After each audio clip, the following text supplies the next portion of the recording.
How to use the YouTube QR code. Hi everyone, welcome to the channel. This is Rose and without further ado, let's begin. First of all, launch YouTube app on your device. Sign into your account.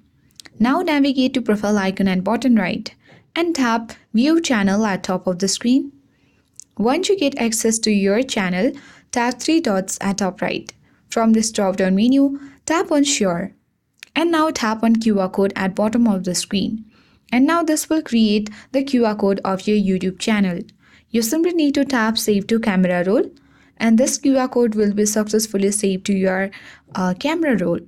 Once done, you need to simply navigate to Google Lens or simply any lens that you have installed in order to scan the QR code or simply the QR scanner.